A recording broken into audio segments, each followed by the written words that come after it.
ಎರಡು ಮಾತು ಇಲ್ಲವೇ ಇಲ್ಲ. ವಿಕ್ಟ್ರಿ ಅಂತ ಬಂದ್ರೂ ಕೂಡ ಇದು ಜವಾಬ್ದಾರಿ. ಆಲ್ರೆಡಿ 2010, 11, 12 ನೋಡಿದ್ವಿ ನಾವು. ಜವಾಬ್ದಾರಿ ತೊಗೊಂಡಾಗ ಎಷ್ಟು ಕಷ್ಟ ಇದ್ರೂ ಕೂಡ ಎಷ್ಟು ಸಮಾಧಾನ ಆಗುತ್ತೆ ಅಂತ.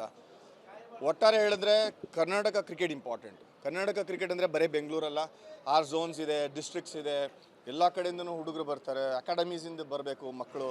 ಸೊ ಎಷ್ಟು ಜನ ಹುಡುಗರು ಆಡ್ತಾ ಇದ್ದಾರೆ, ಅವ್ರು ಎಷ್ಟು ಸ್ಯಾಕ್ರಿಫೈಸಸ್ ಮಾಡಿರ್ತಾರೆ, ತಂದೆ ತಾಯಿಗಳು, coaches, teams. So club cricket, college cricket, school cricket ಒಂದೇ ಅಲ್ಲ, ಇನ್ಫ್ರಾಸ್ಟ್ರಕ್ಚರ್ ಬೆಳಿಬೇಕು. ಇನ್ನೊಂದೇನಂದ್ರೆ ಸ್ವಾರ್ಥ ಇಲ್ದಿರ ವೆಂಕಿ ಸಖತ್ತಾಗಿ ಹೇಳಿದ್ರು, ಒಳ್ಳೆ ಮಾತು ಹೇಳಿದ್ರು. ಈ ಟೀಮ್ ವಿ ಅಂತ ಹೇಳಿದ್ರು, ನಾನು ಮಾಡ್ತೀನಿ ಅಂತ ಹೇಳಿದ್ರೆ ನಾವು ಮಾಡ್ತೀವಿ ಅಂತ ಹೇಳಿದ್ರು. ಇದು ಒಳ್ಳೆ ನ್ಯೂಸೇ.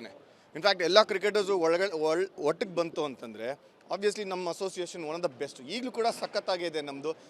ಕರ್ನಾಟಕ ಇಂಪಾರ್ಟೆಂಟು, ನಮ್ಮ ಕರ್ನಾಟಕ ಕ್ರಿಕೆಟ್ ಇಂಪಾರ್ಟೆಂಟ್ ಅಂತ ಹೇಳ್ತಿದ್ದೀರಿ. ರಂಜಿ ಟ್ರೋಫಿ ಗೆಲ್ಲೋದು ಮುಖ್ಯ ಆಯಿತು ಅಂತಂದರೆ ಇಂಟರ್ನ್ಯಾಷನಲ್ ಕ್ರಿಕೆಟರ್ಸು ಆದಷ್ಟು ಬರ್ತಾರಲ್ಲ ಅದು.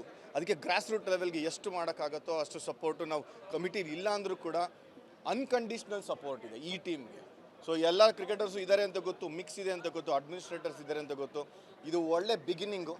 ಹಳೇದೇನಾಗಿದೆ ಅಂತ ಮರೆತು ಮುಂದೆ ಏನು ಮಾಡಬೇಕು ಅಂತ ಯೋಚನೆ ಮಾಡುವಂಥ ಸಮಯ ಬಂದಿದೆ. ಯಾರು ಓಟಾಗಿ ಗೆಲ್ಲಿಸಿದ್ದಾರೆ ಅವ್ರಿಗೆ ನಿಜವಾಗ್ಲೂ ಥ್ಯಾಂಕ್ಸ್ ಹೇಳಲೇಬೇಕಾಗುತ್ತೆ. ಇನ್ಫ್ಯಾಕ್ಟ್ ಕನ್ನಡ ಜನತೆಯ ಒಂದು ಆಶೀರ್ವಾದ ಅಂತ ಹೇಳಬೇಕು.